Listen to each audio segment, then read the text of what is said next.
Handa na ba ang inyong mga puso para sa isang kwentong susubok sa inyong pananaw tungkol sa pag-ibig, katatagan, at pagbangon? May mga sugat na tila hindi na kayang paghilumin, lalo na kung ang mismong nagbigay nito ay ang taong alayan mo ng iyong buong mundo. Ngunit paano kung sa pinakamatinding pagbagsak, doon mo pala matatagpuan ang tunay mong lakas? Ang unang tumama sa kanyang mukha ay hindi palad, kundi isang liklato. Sunod, ang makinis at malamig na papel ay tila hiwa sa kanyang pisngi. Kasunod nito ang matalas na salita na mas masakit pa sa anumang sampal. Walang hiya ka, ahas ka. Ang sigaw ni Doña Hilaria Lagdanlo ay umalingaw sa buong sala ng dila, amihan. Ang mga litratong ipinamukha sa kanya ay nagkalat sa sahig na gawa sa mamahaling marmol. Mga larawan niya kasama ang isang lalaking hindi niya kilala, kuha sa mga anggulong tila sila'y may relasyon. Mga litatong halata na peke na binago. Loan niya, hindi po totoo yan. Halos pabulong na sabi ni Hilaya, nanginginig ang buong katawan. Ang mga kasangmahay ay nakayuko sa gilid, hindi makatingin, ngunit ramdam niya ang kanilang mga matang mapanghusga. Huwag mo akong tawaging Donya. Hindi na kita manugang, at lalong hindi ka napalte ng pamilyang ito. Bulyaw muli ng matanda. Ang mukha nito'y puno ng galit at pagkasuklong. Sa gitna ng kaguluhan, ang mga mata ni Hiraya ay desperadong hinanap ang isang tao, ang kanyang asawa, ang lalaking pinangakuan siyang protektahan habang buhay. Nakita niya si Silas na nakatayo, malapit sa malaking hagdanan. Ang mga kamao ay nakakuyong sa gilid. Ang panga ay naninigas.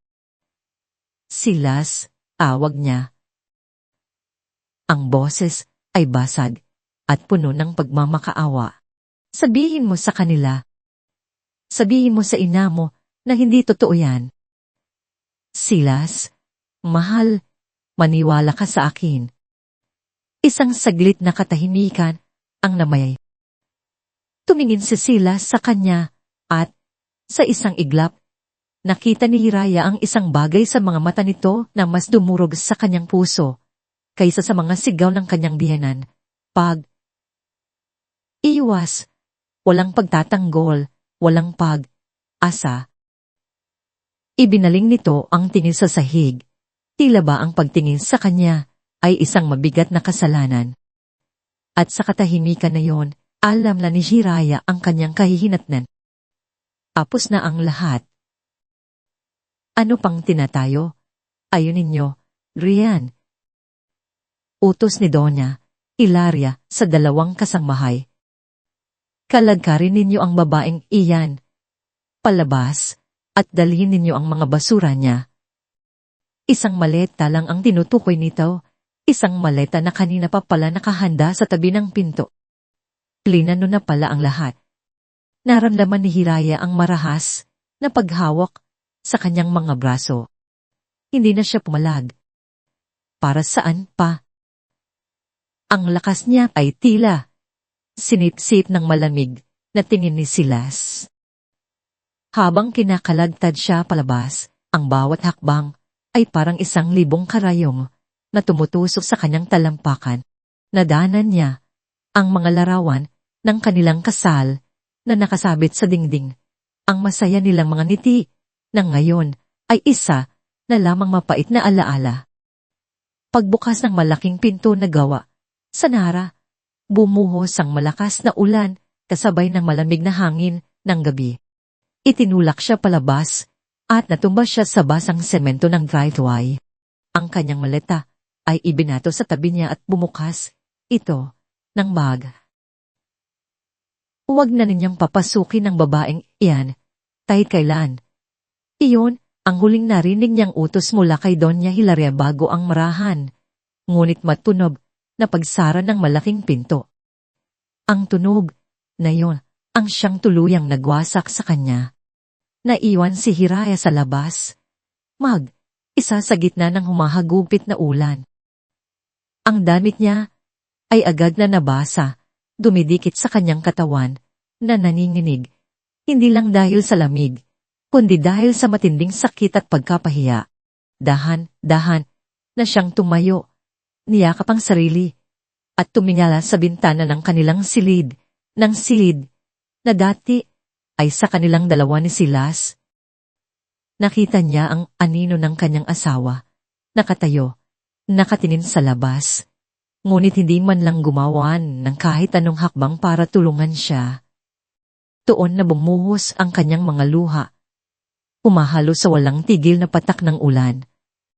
Napaluhod siya, ang mga palad ay sumapo sa magaspang na daan. Ang buong mundo niya ay gumuho sa loob lamang ng ilang minuto. Ang pag-ibig na inakala niyang sandigan ay siya palang punyal na sumaksak sa kanyang likuran. Wala na siyang bahay, wala na siyang asawa, wala na siyang dignidad. Sa gitna ng kanyang pagtangis, isang matinding liwanag ang tumama sa kanyang mga mata, dalawang ilaw mula sa isang paparating na sasakyan. Huminto ito ilang talambakan mula sa kanya. Dahil sa pagod at kawalan ng pag-asa, hindi na siya gumalaw. Hinintay na lang niya kung ano man ang susunod na mangyayari. Dahang bumaba ang bintana sa passenger side. Mula sa dilim ng gabi at sa likod ng malakas na ulan, isang pamilya, ngunit matagal na niyang hindi naririnig na boses ang tumawag sa kanya. Hiraya, anong ginagawa mo rito? Ang mukhang sumilit mula sa bintana ng sasakyan ay pamilya, ngunit nababalot ng mga taon na lumipas. Mas marami ng guhit sa gilid ng kanyang mga mata at may mga puti na ring buhok sa kanyang sindido. Ngunit ang mga matang iyon, mabait, malalim, at laging tila may bigat na dinadala, ay hindi maipagkakamali ni Hiraya. Kadiwa, halos hindi makapaniwalang bulong niya. Si Kadiwa Maligal, ang pinagkakatiwala ang accountant at kanang kamay ng kanyang yumaong ama, ang taong bigla na lang nag-resign ilang buwan matapos mamatay ang papa niya na walang sinabing malinaw na dahilan. Ako nga, Ija. Mahina ho nitong sagot. Ang boses ay gaya pa rin ng dati, kalmado at may bigat. Halika na, sumakay ka na.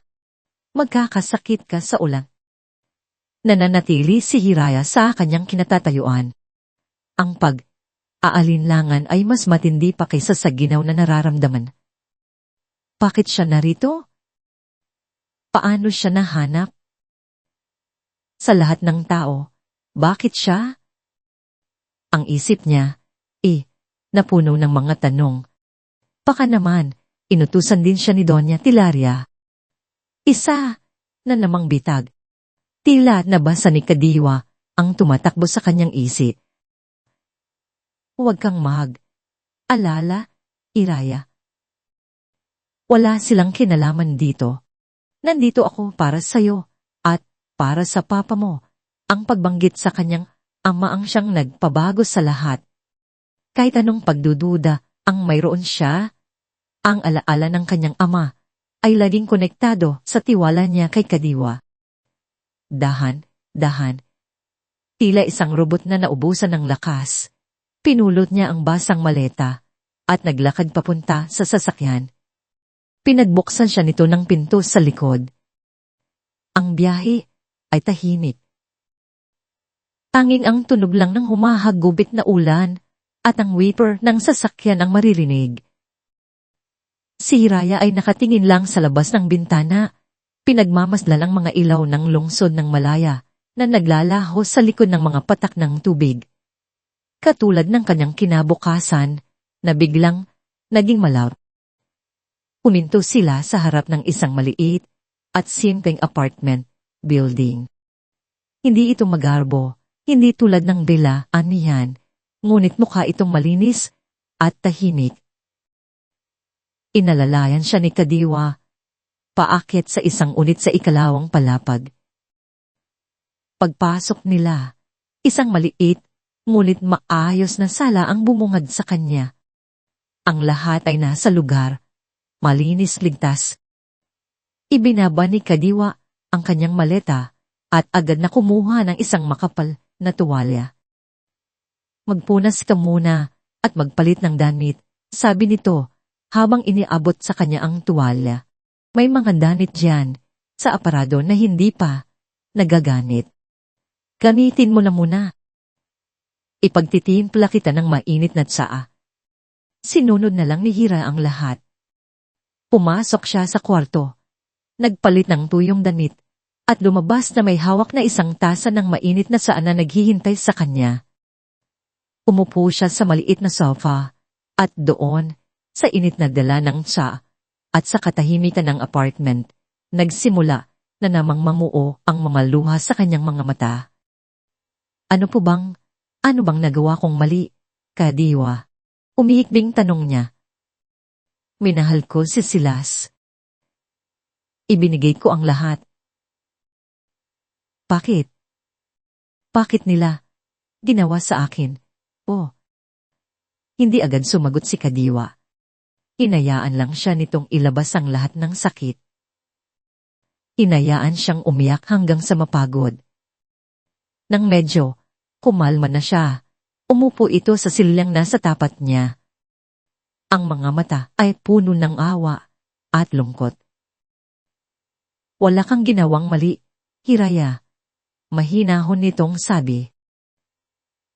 Masyado ka lang nagmahal, masyado kang nagtiwala. Pero yung mga litrato, mga peke, mabilis na putol ni Kadiwa. Isang palabas na matagal na nilang binuo, para lang paalisin ka. Tumingin si Hiraya sa kanya.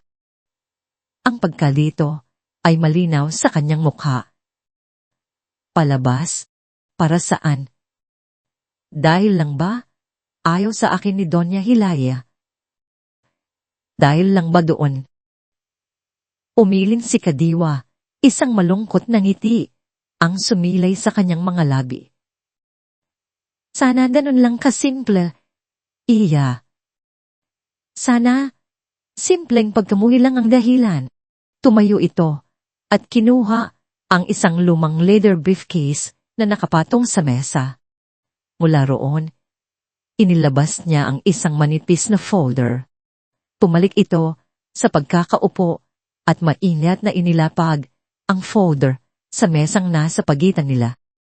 Hindi aksidente ang nangyari sa'yo, Hiraya, mariin nitong sabi. Ang bawat salita ay may bigat. Isa itong bitag. Napatitig si Hiraya sa folder. Ang puso niya biglang nagsimulang kumabog ng malakas. Ang takot at karituhan ay napalitan ng isang bagong emosyon. Isang matinding pag-usisa. Pitad. Anong ibig ninyong sabihin? Tinitigan siya ni Kadiwa. Ang mga mata nito'y seryoso at puno ng kahulugan. Itinuro nito ang folder. Ang dilaambihan, yan ang simula ng lahat. Ngunit hindi mo alam ang tunay na dahilan kung bakit nila yun gusto. Ang folder, naggawa sa murang karton, ay tila may bigat ng 1,000 tonelada sa ibabaw ng maliit na mesa. Nanginginig ang mga kamay ni Hiraya habang dahan niya itong binubuksan. Ang kanyang hininga ay tila naipit sa kanyang lalamunan. Sa loob, naroon ang mga dokumento, mga kopya ng mga liham na may opisyal na letterhead ng munisipyo, mga blueprint ng isang malaking proyektong infrastruktura at isang notice na may petsang ilang linggo pa lang ang nakalipas. Ang mga mata ni Hiraya ay mabilis na tumakbo sa mga teknikal na salita, ngunit 2 parirala ang tumatak sa kanyang isipan na parang nagbabagang bakal. Right of way expropriation at Belo Market, Baru Compensation. Ayon sa mga dokumento, ang buong hilera ng mga arian, kung saan nakatayo ang villa, aniyan ay tatamaan ng isang bagong highway project ng gobyerno. Ang bahay nila, ay gigibain, at ang bayad, pinsala mula sa gobyerno, ay kakarampot, isang halaga na nakakainsulto kung ikukumpara sa tunay na halaga ng lupain at ng mansyon. Hindi ito totoo. Bulong ni Hilaya, paulit-ulit na binabasa ang mga papel, umaasang may makikitang mali. Baka nagkakamali lang. Ngunit malinaw ang lahat. Ang mga selyo, ang mga pirman, lahat ay lehitimo. Biglang bumalik sa alaala niya ang mga huling buwan, ang biglang aasikaso ni Doña Hilaria sa mga titulo ng lupa, ang mga uusap nila ni Silas, na laging nauuwi sa pagtatalo tungkol sa kung kanino dapat nakapangalan ang kanilang tahanan. Akala niya noon, simpleng kasakiman lang iyon. Hindi niya alam, isa pala itong kalkuladong paghahanda.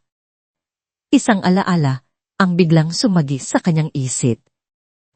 Isang maaraw na umaga, ilang taon na ang nakalipas. Magtatabi sila ni Silas sa breakfast nook ng villa, amihan, nagkakape, pinagmamasdan ang mga bulaklak ng sambagita sa hardin. Ang halimuyak niyon. Ang sinag ng araw sa kanyang balat. Ang tawa ni Silas. Iyon ang kahulugan ng salitang tahanan. Para sa kanya, ngayon, ang alaala na yon ay dinumnisan ng isang karima. Timarim na katotohanan. Ang bawat ngiti, ang bawat yakap sa loob ng bahay na yon ay bahagi ng isang malaking kasinungalingan. Hindi lang siya pinalayas. Tinanggalan siya ng karapatan sa isang bagay na alam na pala nilang mawawala rin. Ginawa siyang kontrabida sa isang kwento kung saan siya ang tunay na biktima. Para lang masulo nila ang kakarampot na bayad, pinsala. Ang pighati sa kanyang dibdib ay dangnag, iba ng anyo. Ang lamig ng kawalan ng asa ay napalitan ng isang nakakapasong init. Ang init na gumapang sa kanyang dibdib ay hindi na lungkot, kundi purong galit, isang malamig at matalas na galit. Alam nila, sabi niya. Ang boses ay hindi na nanginginig, kundi matatag at puno ng bagsik. Itinaas niya ang kanyang tingin mula sa mga dokumento at sinalubong ang mga mata ni Kadiwa. Alam nila ito simulat sa pool. Kaya nila ako pinalayas para hindi na ako humabol, para wala akong makuha. Tumango si Kadiwa. Ang mukha ay puno ng lungkot para sa kanya. Iyan ang pinakamasakit na katotohanan. Iraya, ang buong paghihirap mo ngayong gabi, lahat iyon ay nakaplano. Ang mga hayop, napakuyong ang mga kamao ni Hilaya. Ang imahe ni Doña Hilaria at ang duwag na mukha ni Silas ang lumitaw sa kanyang isipan. Ang dalit niya ay tila isang apoy na gustong kumawala. Ang papa mo, biglang sabi ni Kadiwa, tila gustong ibahin ang direksyon ng apoy na yon. Nakita na niya ang ugat ng kasakiman ni Hilaria, noon pa man bago siya pumanaw. Kinausap niya ako. Silabi niyang, bantayan mo si Hiraya, Diwa. Ay iisip siya para sa negosyo. Pero ang puso niya ay masyadong malinis. Gagamitin nila yon laban sa kanya. Iyon ang habilin niya sa akin. Ang pagbanggit sa kanyang ama ay tila isang malamig na tubig na ibinuhos sa aapoy niyang galit, hindi para patayin ito, kundi para gawing itong mas matibay, tulad ng bakal na isinubo sa apoy at inilubog sa tubig. Naalala niya ang kanyang ama, isang taong henyo sa negosyo, ngunit may ginto ang puso. Naalala niya kung paano nito itinayo ang Sinaglupa Development Corporation mula sa wala, kasama ang ama ni Silas. Ngunit ang papa niya, ang laging may bisyon. Ang papa niya, ang tunay na kaluluwa ng kumpanya. Tumayo si Hiraya. Naglakad siya papunta sa bintana ng apartment at tumingin sa labas. Ang ulan ay tumila na at ang mga ilaw ng syudad ay kumikinang na parang mga bituing na abot. Kamay. Hindi na siya umiiyak. Ang mga luha ay napalitan na ng isang matatag na determinasyon.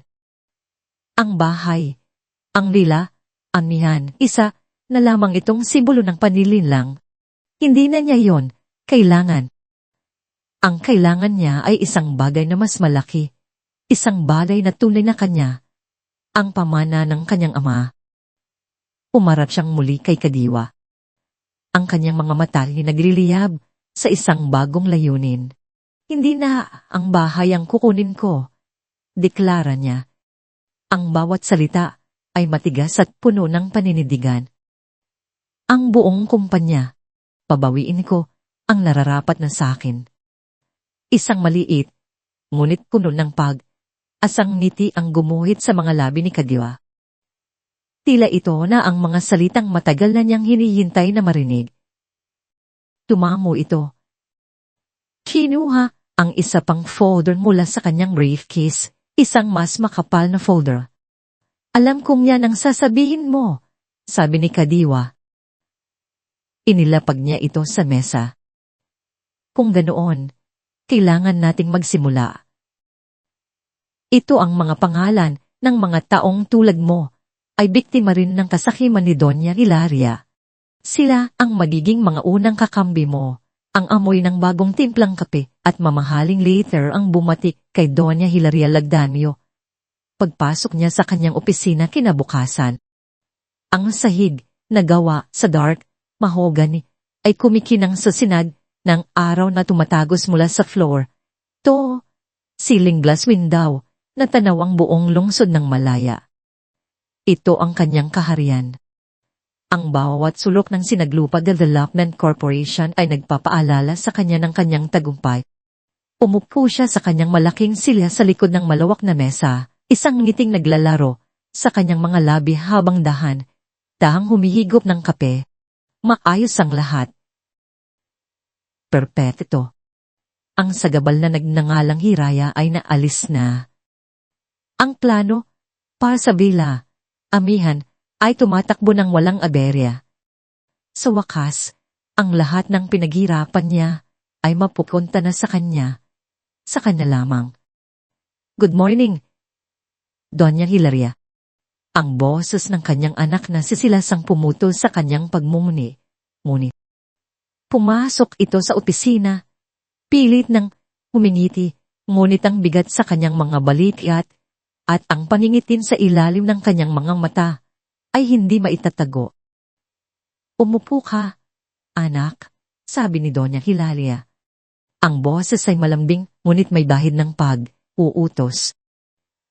May balita na ba mula sa ating mga koneksyon sa City Hall? Umupo si Silas sa silyang nasa tapat ng mesa. Nakausap ko na si Counselor. Sabi niya, posibleng sa susunod na buwan ay lalabas na ang opisyal na anunsyo. Lahat ay naayon sa plano, Mama. Mabuti, sagot ng Donya. Ibinaba ang tasa ng kape. Tinitigan niya ang kanyang anak. Pinag-aaralan ng bawat kilos nito. Ang pagkabalisa ni Silas ay hindi lingid sa kanya. Bakit ganyan ang itsura mo? Hindi ka ba masaya? Sa wakas, ay malaya ka na sa babaeng iyon. Isang babaeng walang ambisyon, kundi ang maging palamuti sa bahay. Yumuko, si Silas. Pinaglaruan ng isang molten sa ibabaw ng mesa. Hindi naman sa ganun, Ma. Aalala lang ako kay Hira. Saan siya pupunta? Wala naman siyang ibang pamilya rito. Isang tawa, malamig at walang kaglalakan, ang kumawala sa mga labi ni Doña Hilaria. Silas, kailan ka ba titigil sa pagiging mahina? Problema na niya iyon. Kinusta niya ang nangyari sa kanya. Kung hindi siya nagloko, sana ay nasa villa, amihan pa rin siya ngayon. Aayos ng bulaklak. Simple lang ang buhay, anak. Ang mga ahas ay dapat tinatapakan ang ulo. Ang totoo, wala siyang pakialam. Kung totoo man o hindi ang mga litrato, siya ang nag-utos na gawin ang mga yon. Isang murang halaga lang sa isang magaling na photographer at editor, at nagkaroon na siya ng sapat na ebidensya para sirain ang pangalan ng kanyang manugang at bigyan ng dahilan ang duwag niyang anak para hiwalayan ito. Pero ano? Putol ng Donya. Ang boses ay tumigas na. Huwag mong sabihin kinukonsensya ka pa rin. Silas, pakinggan mo ako. Lahat ng ginagawa ko ay para sa'yo, para sa kinabukasan mo, para sa pangalan ng pamilya Lagdamio. Ang babaeng iyon ay galing sa pamilyang Solinan. Kahit kailan, dala niya ang anino ng ama niya sa loob ng kumbanyang ito. Ngayon, malinis na. Atin na ang lahat. Hindi na kumibo si Silas. Alam niyang wala siyang laban sa tuwing ganito katigas ang kanyang ina. Ang pagsisisi ay parang asidong unting tumutunaw sa kanyang kalooban, ngunit ang takot niya kay Doña Hilaria ay mas malakas. Tumayo na lamang siya. Sige po, ma. Pabalik na ako sa opisina ko. Habang pinagmamasdan niya ang kanyang anak na papalabas, isang bahid ng pagkadismaya ang naramdaman ni Doña Hilaria. Mahina si Silas, laging mahina. Kung hindi lang ito ang iisa niyang tagapagmana, matagal na niya itong isinantabi. Ngunit kailangan niya ito. Kailangan niya ang apelyido at ang boto nito sa board. Tumunog ang kanyang intercom. Ang boses ng kanyang sekretarya ang narinig niya. Ma'am, nasa linya po si Attorney Sandoval. Agad niyang sinagot. Attorney, anong balita? Maayos na ang lahat, Doña Hilaria. File na ang divorce papers dahil sa matibay na ebidensya ng adultery. Malaki ang tsansa na mapapabilis ang proseso at walang anumang habol si Mrs. Soliman sa conjugal properties. Isang ngiti ng tagumpay ang muling sumilay sa mukha ng Donya. Excellent, iyan ang gusto kong marinig. Pagkababa ng telepono, umarap siyang muli sa bintana, tinanaw ang kanyang interior. Pakiramdam niya ay nasa tuktok siya ng mundo. Walang sino man ang makakapagpabagsak sa kanya. Si Hiraya ay isa na lamang masamang panaginip, isang maliit na batong tinanggal niya sa kanyang sapatos. Maya pa, pumukas muli ang pinto ng kanyang opisina. Pumasok ang isa sa kanyang mga pinagkakatiwalaang tauhan, isang security consultant na siya ring inutusan niyang magmanman kay Hiraya. Gonya, sabi ng lalaki, ang boses ay bahagyang kinakabahan. Ano yun? Ricardo, may problema ba? Tanong niya, hindi inaalis ang tingin sa labas. Gonya, may nakakita po kay Hiraya. At ano naman na yon? Walang interes niyang sagot. Hayaan niyo siyang magmakaawa sa mga kalye. Atubili ang lalaki. Hindi po, Donya. Ang problema po ay kung sino ang kausap niya. Tuon na napalingon si Doña Hilaria. Ang kanyang mga mata naniningkit. Sino? Kausap po niya ang ilan sa mga maliliit na stockholder ng kumpanya. Ang ngiti sa mukha ni Doña Hilaria ay biglang nagawo. Ang pangalan ng mga stockholder na iyon ay pamilyar sa kanya, mga matatandang kasosyo ng ama ni Hiraya na matagal na niyang isinantabi at pinagkaitan ng karampatang dibidendo. Isang maliit na insekto, akala niya ay natapakan na niya ito. Hindi niya inaasahan na sinusubukan pa pala nitong gumapang. Isang malamig na kaba na agad niyang iwinaksi ang dumaan sa kanyang sistema. Alanin mo kung ano ang uusapan nila, utos niya.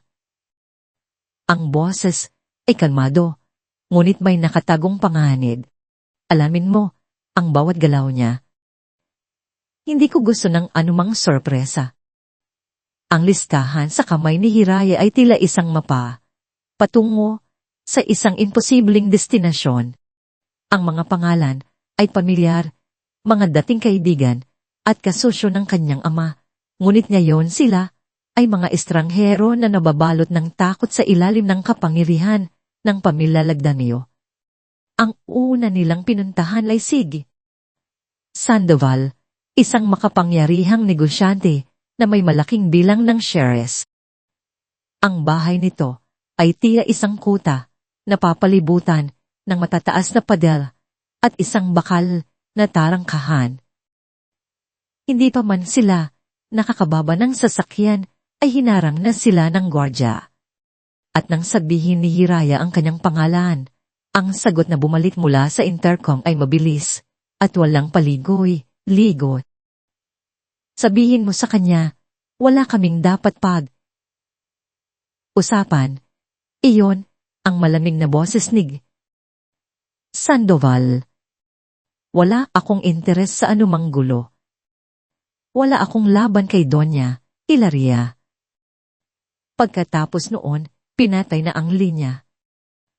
Umalik si Hiraya sa loob ng sasakyan ni Kadiwa. Ang bigat ng pagkabigo ay agad na dumagan sa kanyang mga balikat. Isa pa lang, ngunit pakiramdam niya ay 10 pinto na ang isinara sa kanyang harapan.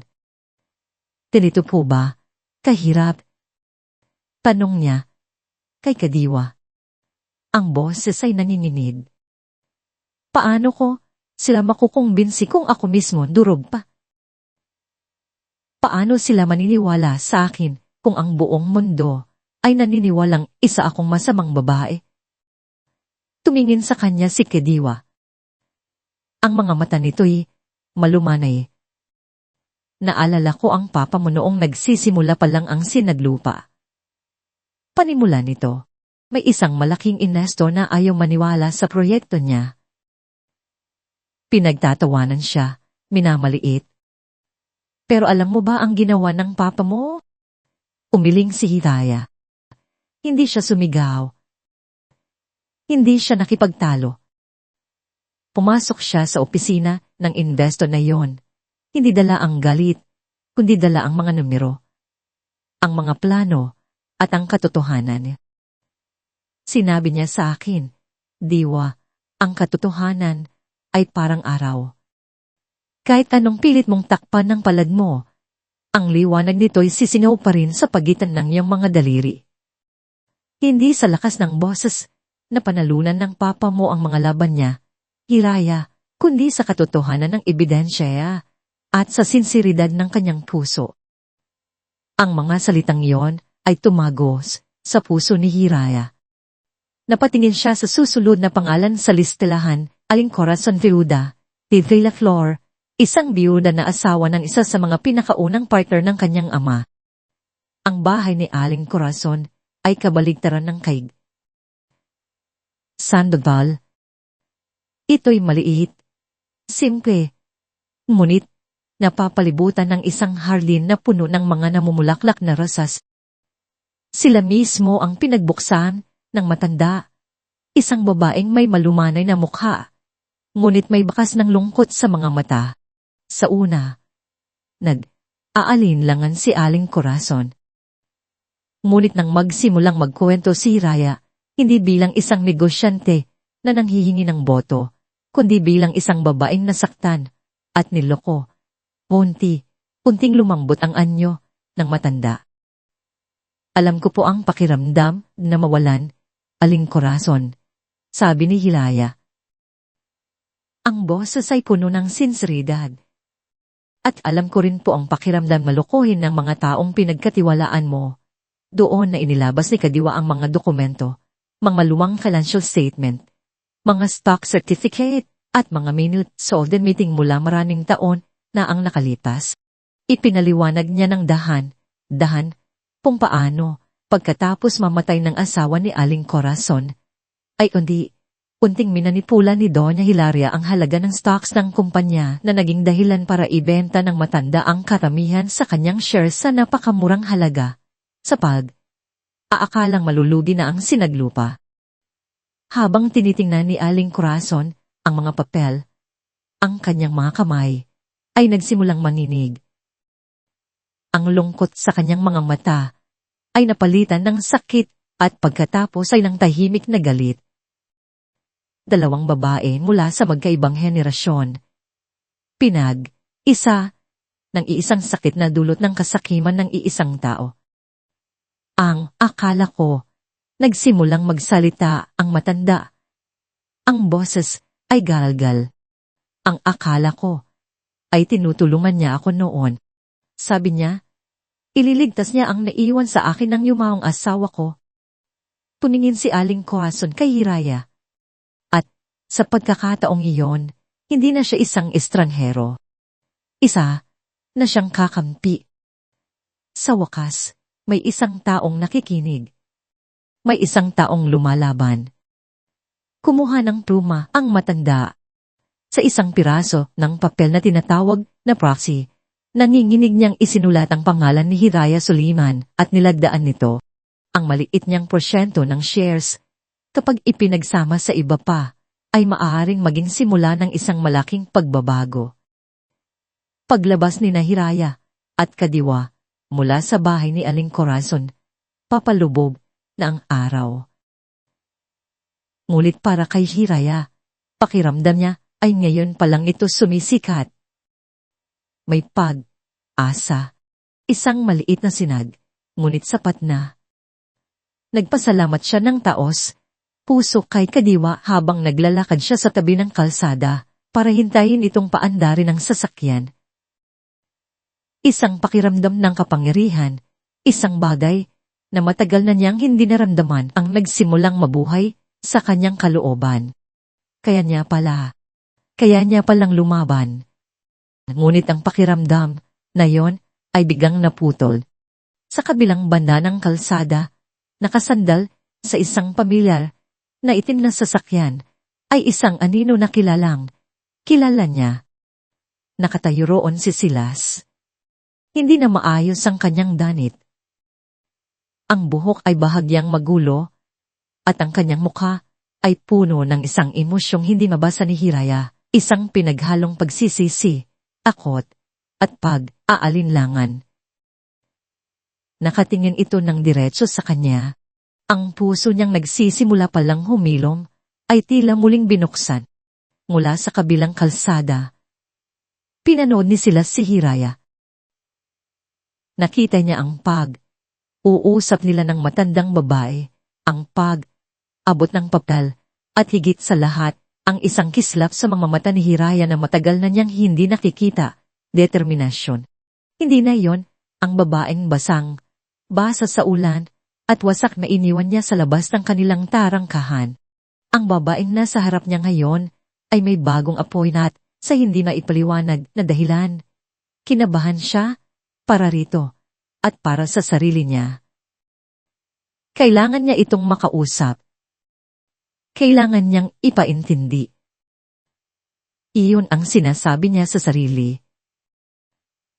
Ngunit sa kaibuturan ng kanyang puso, alam niyang kailangan niya lang marinig mula rito na napatawad na siya para gumaan ang pasan niyang konsensya.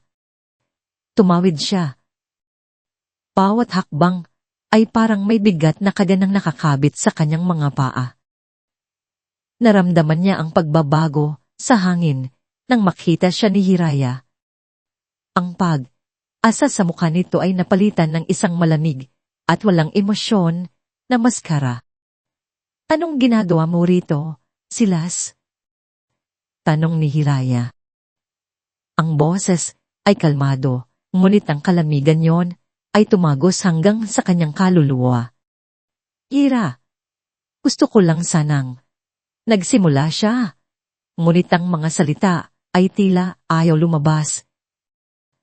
Ano nga ba ang sasabihin niya? Sorry, Atawad. Masyadong mababaw ang mga salitang iyon para sa pinsalang ginawa niya. Hira, wala akong magawa. Isang maliit, mapait na tawa ang kumawala sa mga labi ni Hiraya. Wala kang magawa. Yun ba talaga ang sasabihin mo sa akin, Silas? Pagpipilian ba ang manahimik habang dinudurog ang pagkatao ng asawa mo sa harap mo? Pagpipilian ba ang talikuran ng lahat ng pinagsamahan na natin dahil lang sa utos ang ina mo? Ang bawat tanong ay parang sampal, mas masakit pa sa sampal ni Doña Hilaria dahil ang mga ito ay galing sa katotohanan. Hindi mo na iintindihan. Pilit niyang paliwanag. Ang boses ay desperado. Hindi mo kilala si Mama. Kapag may gusto siya, gagawin niya ang lahat para makuha yon. Wala akong laban sa kanya. Ako. May laban ba ako sa inyo? Kandi ni Hiraya. Ang mga matay, nagsimulang mamasa, hindi dahil sa lungkot, kundi dahil sa galit. Wala, di ba? Kasi para sa inyo, isa lang akong piyesa sa laro ninyo. Isang balakid na kailangang tanggalin. Sa isang iglap, bumalik sa isipan ni Silas ang isang alaala mula sa kanyang pagkabata. 10 taong gulang siya noon. Naglalaro siya ng bola sa loob ng kanilang sala at aksidenteng nabasag niya ang isang mamahaling florera mula sa China. Nanginginig siya sa takot habang pinupulot ang mga piraso. Alam niyang magagalit ang kanyang ina. Handa na siyang umamin. Ngunit bago pa siya makapagsalita, dumating si Doña Hilaria. Tiningnan nito ang basag na florera. Pagkatapos ay tumingin sa kanya at sa bagong katulong na nasa gilid. Walang salitang namutawi. Tinawag ng ina niya ang katulong at sinigawan ito sa harap niya, pinagbintangan, tinanggal sa trabaho. Nang silang dalawa na lang ang naiwan, lumuho ng kanyang ina sa harap niya, hinawakan ang kanyang mukha, at sinabing, ang mga lagdameo, Silas, hindi nagkakamali. Andaan mo yon. Mula noon, iyon na ang naging batas ng kanyang buhay, akpan ng pagkakamali. Itago ang kahinaan, sumunod sa ina. Ngayon, sa harap ni Hiraya, naramdaman niyang muli ang takot ng 10 taong gulang na batang iyon. Hindi ganon. Hira, mahina niyang sabi, pilit na himinawaksi ang alaala. Huwag mo na akong tawaging Hiya. Putol nito. Apos na tayo, Silas. Ang hindi ko lang maintindihan ay kung bakit ka nandito. Para lalo pa akong saktan o para pagaanin ang loob mo. Napayuko si Silas. Nalunan. Ama si Hiraya. Isang makasariling dahilan ang nagdala sa kanya rito. Ngunit habang tinitingnan niya ang bagong tapang sa mukha ng dating asawa, isang tunay na aalala ang biglang nanaig. Kung lalabanan nito ang kanyang ina, hindi lang kahihiyan ang sasapitin nito. Mas malala pa, umalis ka na, sabi ni Hiraya. Tumalikod na ito at nagsimulang maglakad papunta sa sasakyan ni Kadiwa na naghihintay. Ingat ka! Biglang sigaw ni Silas, sapat na lakas para mapahinto ito. Napalingon si Hiraya. Ang mukha ay nagtataka. Hindi mo alam kung ano ang kaya niyang gawin, dugtong ni Silas. Ang boses ay naging seryoso. Akala mo tungkol lang ito sa pera. Sa bahay, akala mo kasakiman lang. Pero mas malalim pa roon, Hira. Mas madilim. Naglakad siya, palapit dito, sapat lang para malinig siya nito ng malinaw. Ang hangin sa pagitan nila ay puno ng tensyon at mga hindi masabi na salita. Itigil mo na to habang maaga pa. Pakiusap. para na rin sa kaligtasan mo. Tinitigan siya ni Hiraya. Sinusubukang basahin kung totoo ba ang sinasabi niya o isa na naman itong panlilinlang. Pagkatapos ng ilang segundong katahimikan, isang malamig na ngiti ang sumilay sa mga labi ni Hiraya. Ngayon ka pa, alala pa sa kaligtasan ko, Silas. Huli na. Huli na nang iwan mo ako sa labas ng bahay na yon. Tumalikod na muli si Hiraya at nagpatuloy sa paglakad. Pagod siya, pumasok sa sasakyan. Umarap siyang muli kay Silas. Ang kanyang mga mata ay walang takot. Sabihin mo sa ina mo, nagsisimula pa lang ako. Naiwan si Silas na nakatayo sa gitna ng kalsada. Pinapanood ang alis ng sasakyan. Ngunit bago ito tuluyang lumiko, bumaba ang bintana at may huling sinabi si Silas na halos isang pakiusap na sa hanin na lang niya ibinulong, hindi lang bahay ang dahilan. Mas malalim pa. Mag-ingat ka. Ang babala ni Silas ay nanatili sa isipan ni Hiraya.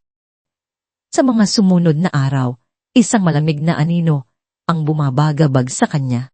Ngunit ang tagumpay niya kay Aling Corazon at sa dalawa pang maliliit na stockholder na napapayag niya ay nagbigay sa kanya ng lakas. Ang apoy sa kanyang dibdib ay mas aalab kaysa sa takot. Mas malalim pa. Ano ang ibig sabihin ni Silas doon? Sinubukan niyang tanungin si Kadiwa. Ngunit tanging isang malungkot na iling lang ang isinagot nito. Darating tayo diyan, Hilaya. Sa ngayon, mag-focus muna tayo sa pagkuha ng mga kakampi. Ngunit hindi na sila binigyan ng pagkakataon ni Doña Hilaria. Isang umaga, ginising si Hiraya nang walang tigil na vibrate ng kanyang cellphone. Pagtingin niya, halos mabitawan niya ito sa gulat. Sunod na mensahe mula sa iilang kaibigan na hindi pa tumatalikod sa kanya. Lahat ay naglalaman ng iisang link sa isang sikat na online gossip site. Nanginginig ang mga daliri niya habang pinipindot ang link. Pumungad sa kanya ang sarili niyang mukha. Isang larawang kuha noong kasal nila ni Silas. Masaya, puno ng pag-asa, inosente. Ngunit ang headline sa ibabaw nito ay tila isang punyal na walang awang itinarak sa kanyang puso. Hiraya Suleyman Lagdanlo, anghel sa paningin, demonyo sa dilin. Ang tunay na dahilan ng hiwalayan, ibinulga. Ang artikulo ay puno ng lason. Nariyan ang mga peking litratong ipinamukha sa kanya ni Doña Hilaria, na yun ay mas malinaw, mas nakakainsutok.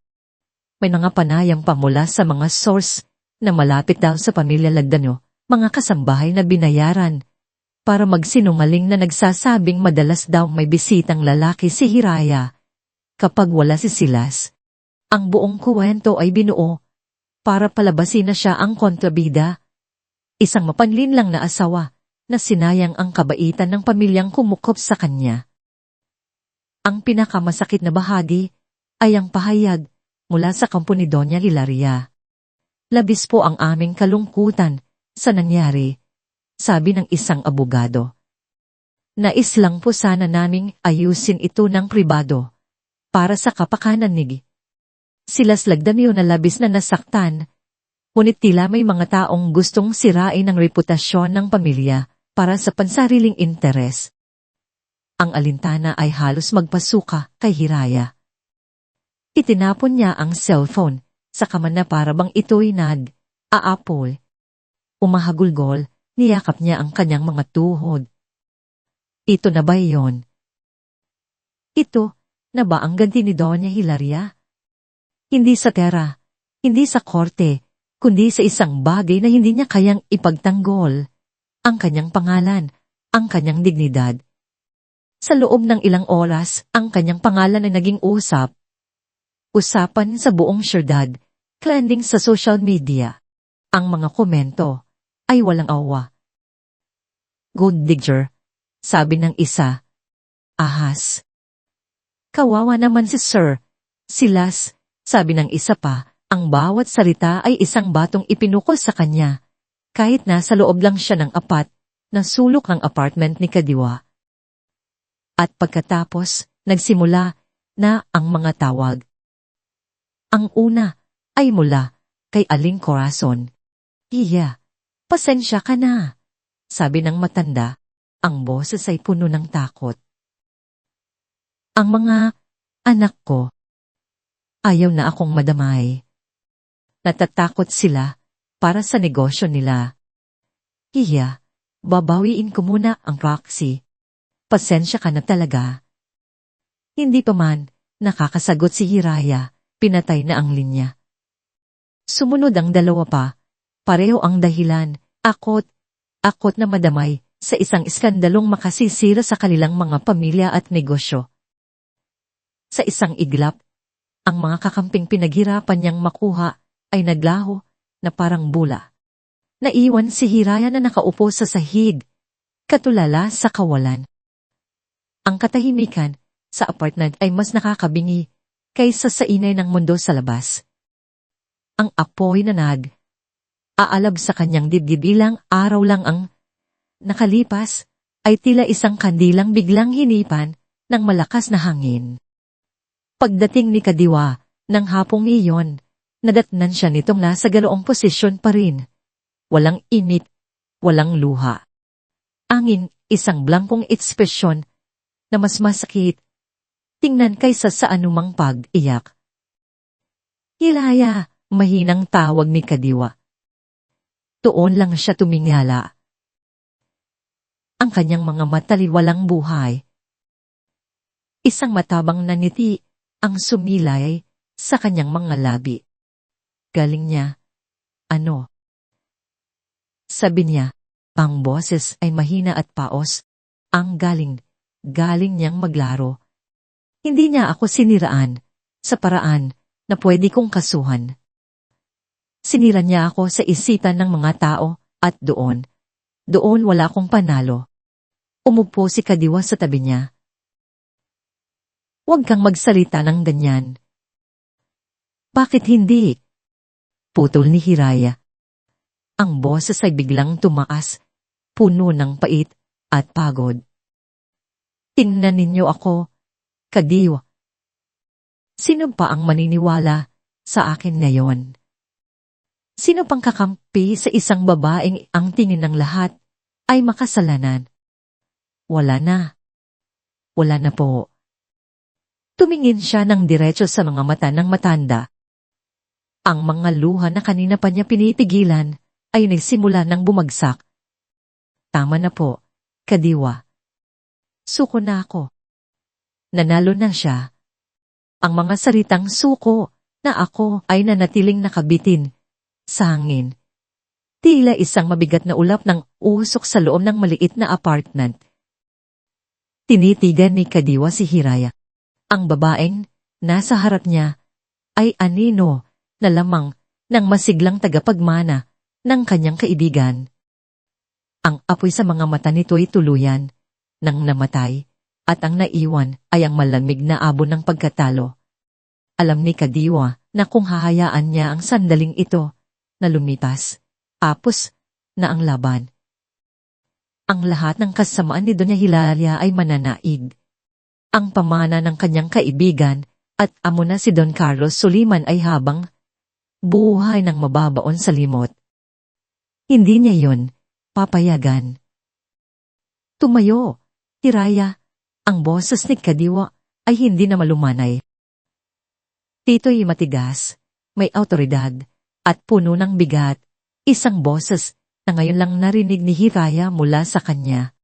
Nagulat si Hiraya na napatingala siya sa matanda. Bago namatay ang papa mo, may ipinangako ako sa kanya. Pagpapatuloy ni Kadiwa, ang kanyang mga mata ay matalim. Nangako ako na po protektahan kita na hindi ko hahayaang yurakan ng kahit sino ang pangalan ninyo. At nangako, ako na ibibigay ko sa iyo ang isang bagay sa oras na handa ka na o sa oras na wala ka ng ibang pagpipilin. Naglakad si Kadiwa patungo sa isang lumang aparador sa sulok ng sala. Mula sa pinakatagong bahagi nito, kinuha niya ang isang maliit at antigong kahon na gawa sa kahoy na kamagong. Ang ibabaw nito ay may nakaukit na letrang Suliman. Mainat niyang inilapag ang kahon sa mesa sa harap ni Hiraya. Ang tunog ng paglapag nito ay tila isang malakas na dagundong sa gitna ng katahimikan. Sa tingin ko, sabi ni Kadiwa, dumating na ang oras na yon. Nakatitig lang si Hiraya sa kahon. Ang isip niya, blanko. Ang pag-asa ay isang dayuhang emosyon na ayaw nang bumalik sa kanyang sistema. Ngunit may kung anong puwersa mula sa kahon na yon na tila humihila sa kanya. Dahan, itinaas niya ang kanyang nanginginig na kamay at binuksan ang takip nito. Sa loob, naroon ang dalawang bagay. Sa ibabaw, isang sobrang kulay krema na medyo naninilaw na sa katagalan. Nakasulat sa harap nito ang kanyang pangalan, para sa aking Hiraya, ang sulat, kamay ng kanyang ama. Sa ilalim ng sobre ay isang maliit at itim na letter-bound notebook. Mukha itong luma, gamit na gamit, at puno ng mga tala. Kinuha ni Hiraya ang sobre. Ang puso niya'y nagsimulang tumibok ng mabilis, isang ritmong matagal na niyang hindi naramdaman. Dahan niyang binuksan ito at inilabas ang ilang pirasong papel. Anak kong Hiraya, kung binabasa mo ito, dalawa lang ang ibig sabihin. Una, wala na ako sa mundong ito. At ikalawa, nasa gitna ka ng isang laban na hindi mo pinili, ngunit kailangan mong harapin. Patawarin mo ako, anak, kung iiwanan kita ng ganitong pasanin. Ang mga luha ay nagsimulang mamuo sa mga mata ni Hiraya. Hindi na ito luha ng pighati, kundi luha ng pangungulila. Naramdaman niya ang presensya ng kanyang ama sa bawat salita, sa bawat kurba ng mga letra. Kilala ko si Hilaria. Higit pa sa inaakala ng lahat, ang ambisyon niya ay parang apoy na kayang tumupok ng lahat sa kanyang daraan. At nakita ko kung paano kanya tingnan noon pa man, hindi bilang manugang, kundi bilang isang banta sa kanyang kapangyarihan. Huwag mong isipin na mahina ka, anak. Natatakot siya sa'yo. Natatakot siya sa kung ano ang kaya mong gawin. Dahil nakikita niya, ako, sa iyong mga mata. Huwag kang susuko. Huwag mong hahayang silain niya ang pangalan natin. Andaan mo, ang kapangyarihan ay hindi lang nakukuha sa pera o posisyon. Ang tunay na kapangyarihan ay nasa katotohanan. At ang katotohanan, Hiraya, ay nasa iyong mga kamay. Ang huling pangungusap ay tila isang utos. Ibinaling ni Hiraya ang kanyang tingin sa itim na notebook. Kinuha niya ito. Pagbukas niya sa unang pahina, nakita niya ang pamilya na sulat, kamay ng kanyang ama, ngunit mas mabilis, mas teknikal. Puno ito ng mga petsa, mga pangalan ng kumpanya, mga numero, at mga maikling tala. Ano po ito? Tanong niya kay Kadiwa. Ang boses ay halos pabulong. Ang tawag niya ng papa mo ay ang kanyang insurance policy. Sagot ni Kadiwa. Bago pa man siya magkasakit, alam na niyang may mga transaksyon si Doña Hilaria na hindi tama. Mga kasunduan sa ilalim ng mesa, ang pagbili ng ari, alian gamit ang pondo ng kumpanya para sa pansariling interes, mga panloloko sa maliliit na investor tulad ni Aling Corazon. Ang bawat isa sa mga yan, lahat ay itinala niya sa notebook na yan, kasama ang mga ebidensya. Pinuklat ni Hiraya ang mga pahina. Naroon na ang pangalan ni Aling Corazon kasama ang tala kung paano siya nilinlang. Ang pangalan ni Sandoval at kung paano siya tinakot para manahimik. Pahina ng mga kasalanan ni Doña Hilaria. Isinulat ng taong pinakamalapit sa kanya. Ito ang tinutukoy ni Silas. Ito ang mas malalim na dahilan. Hindi lang ito tungkol sa pag-aagawan ng kapangyarihan. Ito ay tungkol sa pagtatakip ng isang mahabang kasaysayan ng krimen. Isinara ni Hiraya ang notebook. Ang blangkong ekspresyon sa kanyang mukha ay nawala na. Ang abo sa kanyang puso ay muling nagiyab. Ngunit hindi na ito ang galit na bigla. Ito ay isang malamig, kalkulado, at hindi mapapatay na apoy. Tumayo siya. Ang liham ng kanyang ama ay hawak sa isang kamay, at ang notebook ng katotohanan ay sa kabila. Ang babaeng gustong sumuko kanina ay wala na. Ang kaharap ni Kadiwang ngayon ay si Hiraya Soliman, ang anak ni Don Carlos Soliman, ang tunay na tagapagmana ng Sinaglupa. Kinuha niya ang kanyang cellphone. Hindi na pinapansin ng mga masasamang komento at mensahe. Denial niya ang isang numero mula sa kanyang memorya. Isang dating kaibigan sa kolehiyo na ngayon ay isa ng respetadong investigative journalist. Nang sagutin ng tawag, isang matatag at hindi na nanginginig na boses ang lumabas mula sa kanyang mga labi. Nika, si Hiraya ito. May hawak akong kwento, nayayanig sa mundo ng pagnanegosyo. Ang conference room ng Sinaglupa Development Corporation ay malamig at tahimik. Isang urin ng katahimikan na nagbabadya ng paparating na bagyo. Ang mahabang mesa na gawa sa mahogan ay kumikinang sa ilalim ng mga ilaw at sa paligid nito ay nakaupo ang mga miyembro ng board of directors, mga makapangyarihang lalaki at babae na ang bawat desisyon ay kayang magpabago ng kapalaran ng libong tao. Sa dulo ng mesa, sa kabisera, nakaupo si Doña Hilaria Lagdanyo. Ang kanyang postura ay perpekto. Ang kanyang damit ay mamahalin, at ang kanyang mukha ay nagpapakita ng isang kumpiyansang hindi matitinag. Para sa kanya, ang emergency board meeting na ito ay isang formalidad na lamang, isang seremonya para tuluyan ng burahin ang anumang bakas ng impluwensya ng mga Soliman sa kumpanyang itinuturing niyang kanya. Tumingin siya sa bakanteng upuan, sa kabilang dulo ng mesa, ang upuan na para sa pamilya, Soliman, at isang mapanlibak na ngiti ang sumilay sa kanyang mga labi.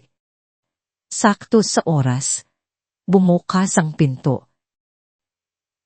Ang inaasahan ang lahat na papasok ay isang babaeng wasak, umiiyak, at nagmamakaawa. Ngunit ang pumasok ay hindi iyon. Si Hiraya Soliman ay naglakad papasok na may taas na o. Ang kanyang suot ay isang simpleng, itim na business suit. Ngunit ang dating nito ay mas makapangyarihan kaysa sa anumang alahas. Ang kanyang buhok ay maayos na nakatali at ang kanyang mukha ay kalmado. Sa kanyang tabi ay si Kadiwa, at sa likod nila ay isang babaeng hindi pamilyar sa lahat, isang abogadong may matalas na tingin. Ang mapanlibak na ngiti sa mukha ni Doña Hilaria ay bahagyang naglaho, napalitan ang pagtataka. Ngunit mabilis niya itong itinago sa likod ng isang maskara ng pagkainis. Late ka na, Hiraya, sabi ni Doña Hilaria. Ang boses ay matanis ngunit may kamandag. Ngunit huwag kang alala. Hindi rin naman magtatagal ang uusapan natin. Hindi pinansin ni Hiraya ang panunuya. Naglakad siya nang diretso patungo sa kanyang upuan. Bago umupo, inilibot niya ang kanyang tingin sa bawat miyembro ng board. Ang iba'y umiwas ng tingin. iba'y nagpakita ng awa. At ang ilan ay may halong pagkamoy. Pagandang umaga sa inyong lahat. Panimula ni Hiraya. Ang kanyang boses ay malinaw at matatag, umalinlawmaw sa buong silid. Ipinatawag ko ang pulong na ito hindi bilang dating asawa ng isang lagdamyo, kundi bilang anak ni Don Carlos Soliman, isa sa mga nagtatag ng kumpanyang ito. At ano ang karapatan mo? Putol ni Donya Hilaria. Ang shares, ang pamilya mo, ay halos wala ng halaga. Isa kang kahihiyan sa pangalang Soliman. Kahihiyan, ulit ni Hiraya. Isang malamig na ngiti, ang unang beses na lumitaw sa kanyang mukha. Usapan natin kung ano ang tunay na kahulugan ng kahihiyan, Doña Hilaria. Huminga siya ng malalim. Ito na yon. Nandito ako para patunayan sa inyong lahat na ang pagpapatalsik sa akin mula sa aking tahanan at ang pagsira sa aking pangalan sa publiko ay hindi dahil sa isang personal na isyu. Ito ay isang kalkuladong business move na ginawa ng ating kasalukuyang chairperson. Nagsimula ang bulungan sa loob ng silid. Si Doña Hilaria ay tumawa ng malakas. Nakakatawa ka. Anong pinagsasabi mong business move? Huwag mong ilihis ang usapan mula sa iyong mga kasalanan. Kung ganoon, ipapaliwanag ko, sagot ni Hiraya. Hindi natitinag. Sumenyas siya sa kanyang abogado. Isang laptop ang binuksan at ikinonekta sa malaking screen sa harap. Ang unang lumitaw ay isang mapa ng lungsod ng Malaya. Ilang linggo mula ngayon, pagpapatuloy ni Hiraya, ihahayag ng gobyerno ang isang malaking highway project, isang proyektong tatama sa isang hilera ng mga mamahaling ari-arian, kabilang na ang Dayla-amihan. Ang mukha ni Doña Hilaria ay biglang namutla. Ang pagtataka ng ibang miyembro ng board ay napalitan ng matinding interes. Ang proyektong ito, dugtong ni Hiraya, ay magleresulta sa expropriation ng mga ari-arian na iyon sa halagang mas mababa pa sa market value. Isang impormasyon na nakuha ni Doña Hilaria nang maaga salamat sa kanyang mga koneksyon. Kaya, bago pa man malaman ng publiko, kailangan niya akong tanggalin sa eksena. Kailangan niyang siguraduhin na ang nag-iisang pangalan sa titulo ng bahay na yon ay lagdamyo, para masulo niya ang anumang bayad, pinsala, at maiwasan ng anumang legal na habol mula sa akin. Ang katahimikan sa silid ay nakakabingi. Ang lahat ng mata ay napunta kay Doña Hilaria na ngayon ay hindi na makatingin ng diretsyo. Kasinungalingan. Sigam niya.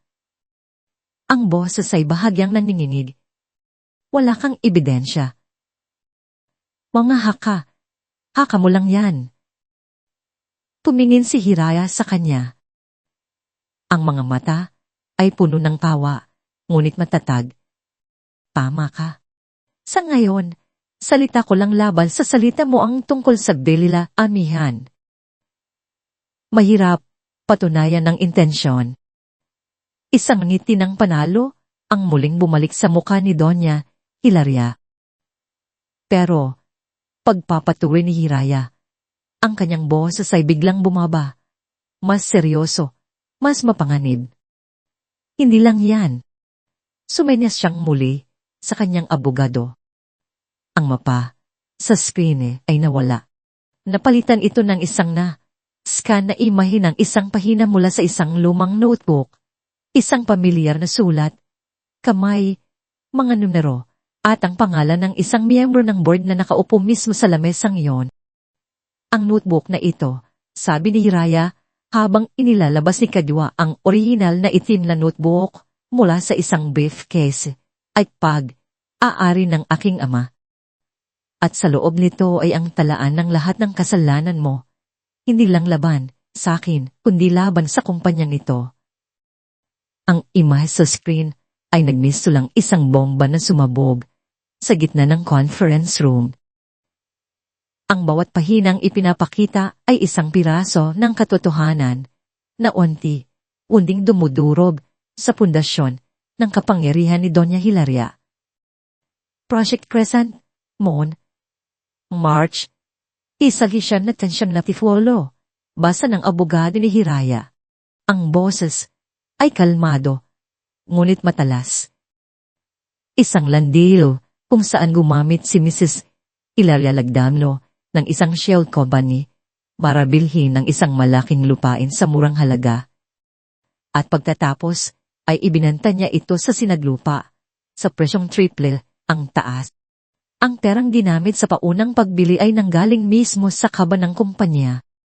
Ang miyembro ng board na kaninang pinangalanan, sige, Leon, ay biglang namutla na parang papel.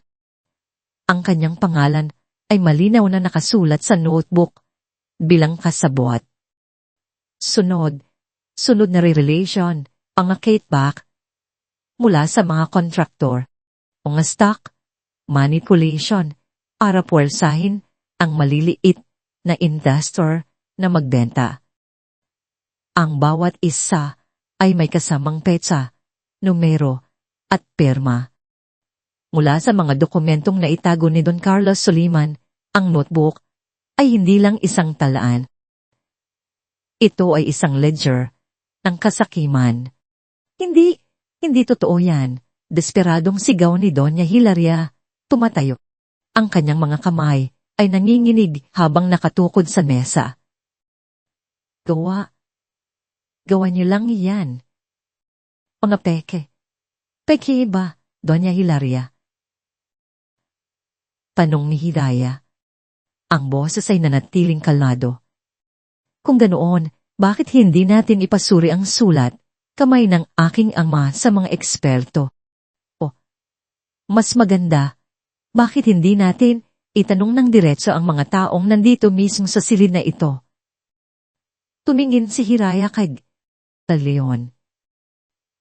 Ginoong de Leon, handa ka bang manumpa sa ilalim ng batas na wala kang kinalaman sa Project Crescent mo? Ang pawis ay nagsimulang mamuo sa noo ng matandang lalaki. Umiwas siya ng tingin, hindi makasagot. Ang kanyang pananahimik ay mas malakas pa kaysa sa anumang pagtangin. Isang tiningnan ni Hiraya ang iba pang miyembro na nabanggit sa notebook.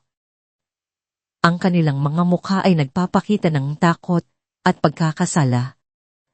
Ang alyansang binuo ni Doña Hilaria sa loob ng maraming taon gamit ang pera at pananakot ay guguho ng piraso sa loob lamang ng ilang minuto. Ito ay paninira. Huling depensa ni Doña Hilaria. Ang kanyang boses ay nagiging desperado. Tumingin siya sa kanyang anak, ang kanyang huling alas. Silas, magsalita ka, sabihin mo sa kanila na kasinungaling na ng lahat ng ito. Anak, lahat ng mata ay napunta kay Silas na kanina patahimik na nakaupo sa isang sulok, tila isang manonood sa pagguho ng kanyang sariling mundo. Nakayuko siya. Ang kanyang mukha ay hindi makita, ngunit ang panginginig ng kanyang mga balikat ay halata. Silas! Muling sigaw ni Doña Hilaria, ang boses ay may bahid na ng pagbabanta. Dahang itinaas ni Silas ang kanyang ulo. Ang kanyang mukha ay basa sa luha. Tumingin siya, hindi sa kanyang ina, kundi kay Hiraya. Sa mga mata niya, nakita ni Hiraya ang bigat ng isang buong buhay ng pagsisisi. Pagkatapos, tumingin si Silas sa board. Huminga siya ng malalim. Totoo ang sinasabi niya. Ang tatlong salitang iyon ay ang huling pako sa kabaong ni Doña Hilaria. Ang buong silid ay napuno ng bulungan at pagkagulat. Ano? Sigaw ni Doña Hilaria, tila hindi makapaniwala. Traidor, Pinalaki kitang walang utang na loob. Hindi, ma, sagot ni Silas. Ang boses ay basag, ngunit sa unang pagkakataon ay may paninindigan. Pinalaki niyo akong takot. Pinalaki niyo akong sunuran, pero tama na. Sobra na. Tumayo siya at humarap sa board. Ang tungkol sa Bella, Anmihan, ang tungkol sa pagpaplano ng hiwalayan, lahat ng yan ay totoo. Utos niya. Sinunod ko lang. Iyon na ang huling dagok. Ang kapangyarihan ni Doña Hilaria na itinayo niya sa pundasyon ng kasinungalingan ay tuluyan ng gumuho. Ang mga miyembro ng board na dati takot sa kanya ay ngayon ay nakatingin sa kanya nang may pagkasuklam. Sa bisa ng mga ebidensyang ito, nagsimulang magsalita ang abogado ni Hiraya. Kami ay nananawagan para sa isang vote of no confidence laban kay Chairperson Hilaria Lagdanyo. Mabilis ang mga pangyayari. Isang nagtaas ng kamay ang mga miyembro. Kahit ang mga dati niyang kakampi ay bumuto laban sa kanya. Ang resulta ay unanimous. Si Doña Hilaria ay napatalsik. Hindi ninyo magagawa sa akin ito. Akin ang kumpanyang ito. Sigaw niya, tila nawawala na sa sarili. Ngunit wala nang nakikinig. Tinawag na ng acting chairman, ang si Chiri. 2 unipormadong wardya ang pumasok habang marahan. Ngunit marahas siyang inaalalayan, palabas. Ang kanyang mga mata ay puno ng galit na nakatuon kay Hilaya. Magsisisi ka. Tandaan mo yan. Soliman, magsisisi ka. Isinara ang pinto at isang nakakabinging katahimikan ang muling nangyari. Magkatapos ng ilang saglit, isang miyembro ng board ang tumayo. Dahil sa mga nangyari, kailangan natin ng bagong leader. Isang leader na magbabalik sa integridad ng sinagwa. Kung kaya't nominate ko bilang bagong chairperson at CEO si Miss Hiraya Soliman. Tumingin si Hiraya kay Kadiwa na ngumiti sa kanya nang may pagmamalaki. Tumingin siya sa upuan kung saan dating nakaupo ang babaeng dumurog sa kanya. At sa huli, tumingin siya sa mga taong nasa harap niya. Tinatanggap ko po, sabi niya. Ang kanyang boses ay puno ng kapangyarihan at pagpapakumbaba. Ang araw ng paghuhukom ay tapos na. At sa mga abo ng bumagsak na imperyo, isang bagong reyna ang kinurunahan. Pagkatapos ng pulong, habang aayos na ng gamit si Hiraya, isang anino ang lumapit sa kanya, si Silas. Ang kanyang mukha ay puno ng hiya at pagsisisi. Hira, patawarin mo ako. Pakiusap niya. Ang boses ay halos isang bulong. Pwede pa ba nating ayusin ito? Lumipas ang 6 na buwan. Ang Sinaglupa Development Corporation ay may bago ng mukha, bago ng sigla. Ang dating malamig at nakakakabang na mga pasilyo ay napalitan ng isang kapaligirang mas bukas at puno ng pag-asa. Sa ilalim ng pamumuno ni Hiraya, ang kumpanya ay unting bumabalik sa mga prinsipyong ipinunla ng kanyang ama, integridad, kalidad, at pagmamalasakit sa komunidad. Ang mga empleyado ay hindi na nagtatrabaho dahil sa takot, kundi dahil sa inspirasyon. Madalas nilang makita ang kanilang bagong CEO na bumababa mula sa kanyang opisina, nakikipag-usap sa mga arkitekto, nakikipagkamay sa mga karpintero, at binabati ang bawat isa sa kanilang pangalan. Si Hiraya Soliman ay hindi lang isang pangalan sa pinakamataas na pinto. Siya ang puso na muling nagpatibok sa kaluluwa ng Sinaglupa. Isang tahimik na hapon, iisa siyang nagtungo sa sementeryo. Ang hangin ay malamig at ang katahimikan ay payapa. Nilinis niya ang lapida ng kanyang ama. Inayos ang mga sariwang puting bulaklak at pumupo sa damuhan. Papa, bulong niya habang hinahaplos ang malamig na marmol kung saan nakaukit ang pangalan ni Don Carlos Suliman. Nagawa ko po. Ibinangon ko po ang sinaglupa, hindi sa paraan ng paghihiganti kundi sa paraan ng pagpapanumalik ng tama. Isang maliit na ngiti ang sumilay sa kanyang mga labi. Natuto na po ako. Natuto na akong tumayo sa sarili kong mga paa. Sana po proud kayo sa akin. Naramdaman niya ang pag-ihip ng hangin, tila isang yakap mula sa nakaraan. Sa sandaling iyon, naramdaman niya ang isang kapayapaan na matagal na niyang hinahanap. Kinabukasan, meron siyang isang huling kabanatang kailangang isara. Nagkita sila ni Silas sa isang maliit na coffee shop sa labas ng business district, isang lugar na neutral, walang masasakit na alaala. Si Silas na dumating ay iba na. Mas payat, mas mukhang pagod, ngunit ang dating arogansya sa kanyang mga mata ay napalitan ng isang malalim na kalungkutan at hiya. Kumusta ka na, Ira? Tanong nito. Ang boses ay mahina. Okay lang ako, Silas. Maayos, sagot niya. Kalmado at totoo. Isang mahabang katahimikan ang namagitan sa kanila. Humingi ako ng tawad noon, basag ni Silas sa katahimikan. Pero alam kong hindi sapat. Ang ginawa ko, ang hinayaan kong gawin sa'yo, habang buhay ko yung pagsisisihan. Tinitigan siya ni Hiraya. Wala na ang galit. Wala na ang sakit. Ang nakikita na lang niya ay isang lalaking naligaw, isang lalaking naging biktima rin ng sarili niyang kahinaan. Pinapatawad kita, Silas. Ang mga mata ni Silas ay biglang nagkaroon ng kislap ng pag-asa. Talaga. Tumango si Hiraya. Oo. Pinapatawad kita. Hindi dahil sa karapat, dapat ka.